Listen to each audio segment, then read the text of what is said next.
Harnessing the power of the sun, an achievement that could change the world when it comes to creating clean energy, and it happened right here in our own backyard. This is one of the most impressive scientific feats of the 21st century. Furnaces are going to be running across the Bay Area tonight with another night and morning of chilly temperatures. I'm tracking the freeze warnings and frost advisories in effect. We're past the point which we can continue to believe Americans will simply assume the police should police themselves. The Bay Area's biggest city in the spotlight just days before the mayor leaves the office. His new plan to police the police. This is a last-minute power play on his part as he tries to walk out the door. You're watching CBS News Bay Area with Juliette Goodrich. Good evening. Bundle up and crank up those heaters. We are in for a chilly night with temps dipping below freezing in some parts of the Bay Area. Let's go to a live look outside at Golden Gate, where it will be the coldest. In fact, freeze warning and frost advisories are in effect overnight. And when temperatures dip like this, it's extremely dangerous for people living on the streets. And this is why Marin County opened up an emergency overnight shelter in San Rafael.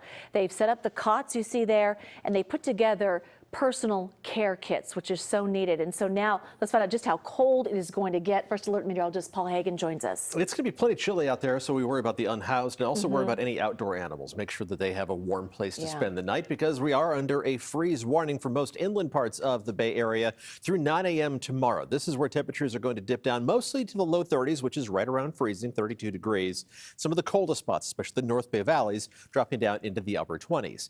Elsewhere, we also have a frost advisory in effect around the bay and even some parts of the coast, where temperatures are going to drop down to mostly the mid-30s, but some of the chillier locations could get down to 33 or 34 degrees. San Francisco's not included in that because the temperature is only going to drop down to the upper 30s, but that's still chilly enough. Now we're not talking about record low temperatures. San Francisco and Oakland will be the closest to tomorrow morning's record lows, but still 4 to 6 degrees above that. And you go farther inland, thankfully we're not challenging record territory in Livermore and Santa Rosa. Look at those record lows on the books for tomorrow morning in the teens. Well, our temperatures are going to bottom out around 30 degrees, and we are going to warm up somewhat during the afternoon tomorrow, but still get used to the cool air. It's going to be with us for the next several days. We'll take a look at that, and the next rain chances may be headed our way coming up in just a few minutes. All right, Paul, thank you. Now to a scientific breakthrough that could be a game changer for the world when it comes to clean energy. For the first time ever, scientists have produced a nuclear fusion reaction, resulting in a so-called net energy gain. Simply put, they reproduce the power of the sun in a laboratory. And the big discovery was made right here in the Bay Area at the Lawrence Livermore Lab. So, what does this accomplishment do? Two things. First, it strengthens our national security because it opens a new realm for maintaining a safe, secure, and effective nuclear deterrent in an age where we do not have nuclear testing. Ignition allows us to replicate, for the first time, certain conditions that are found only in the stars and the sun. And the second thing it does, of course, is that this milestone moves us one significant step closer to the possibility of zero carbon, abundant fusion energy powering our society. So what exactly is fusion energy and how was it achieved? Science editor Brian Hackney explains. First, this is fusion in action. Okay, weird. Next, here's fission, used in all existing nuclear power plants. And fission is the splitting of uranium and plutonium. Think of Alka-Seltzer. Fizz, fizz, fission, breaking apart and expanding. Unfortunately, it breaks apart into toxic nuclear waste, which we still don't quite know what to do with. Now, today's announcement, fusion, the opposite of fission, forcing something together instead of breaking it apart, forcing together the fuel, hydrogen isotopes, something we have been doing forever. Actually, the sun has.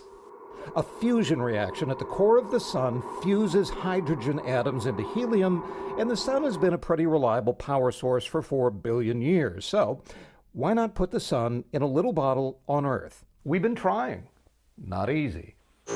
The hard part, getting temperatures of about 150 million degrees without melting everything in the fusion labs, and slamming hydrogen isotopes into each other with unimaginable violence. And the fuel for fusion is not plutonium, it's not uranium. It's right there. Seawater. It's loaded with hydrogen. You can get as much energy out of a single glass of seawater as you can out of a barrel of oil. Isn't that easy? Not really. We actually need isotopes of hydrogen. One isotope is deuterium, easy, abundant. The other is tritium, not easy. There's only about 44 pounds of tritium on Earth. So again, not easy. But remember, in a fusion reactor, fuel supply is not radioactive. There's no greenhouse emissions. There's no toxic nuclear waste. There's no meltdown risk. So why haven't we done this before? We have. Fusion reactions have been achieved a number of times, but they have always needed much more energy to smash the atoms together than they have produced in output power. Bad, bad. The holy grail has always been to produce more energy than you use in creating the energy. And now that we seem to have achieved that, the goal is to keep a fusion reaction going in a sustainable and controllable way for a long period of time. After all, if the sun can do it, why can't we? I'm Science Editor Brian Hackney, KPIX 5 News. As significant as this discovery is, the director of the Lawrence Livermore Lab says we are still a few decades away from its commercial use. All right, now to San Francisco, where police won't be able to use robots to inflict deadly force. The Board of Supervisors today voted 10-1, rejecting the controversial policy. It would have given police the option to deploy remote-controlled lethal technology under extreme circumstances. This was an unusual third vote on the subject after the first two voted yielded opposite results. The mayor still has to sign the ordinance. With just days left in office, Mayor Sam Liccardo has picked a fight with the police officers union that could end up in court. Devin Feely on the debate over who should investigate when officers are accused of misconduct. With his remaining days in office now numbering in the teens, San Jose Mayor Sam Liccardo has decided to tackle the ever-thorny question of who should investigate and police the police. The mayor's plan would shift many of the traditional responsibilities from internal affairs to the independent police auditor, a change that seems almost certain to result in a legal battle. We're past the point which we can continue to believe Americans will simply assume the police should police themselves. Mayor Sam Liccardo says it's a matter of principle and called for greater independent oversight of the police department and cases of misconduct. And this is not to disparage the work of the internal affairs, but it's clear that the world is moving on from this model, and San Jose should be leading and not following. The Police Officers Association accused the mayor of political grandstanding in his final days in office and says his plan is a misguided attempt at reform for a system that doesn't need fixing. We are prepared to protect our officers' rights at all costs. If that means we end up in court, we end up in court. We prefer to sit down like we have in the past, as I've mentioned. Under the current system, the Office of the Independent Police Auditor reviews the findings of internal affairs investigations without much authority or ability to conduct investigations of their own, a system that critics say still weights the scales of justice in favor of the police. They are the entity that takes the facts and the evidence and applies it to the law or the duty manual and comes up with an analysis. Whoever controls that process has a lot of power. So it would be beneficial for us, we think, to be able to step into some of those cases. The president of the Police Officers Union says it's insulting to suggest that internal affairs cannot fairly and objectively investigate allegations of misconduct. He says the plan is ill-advised and vowed to fight it.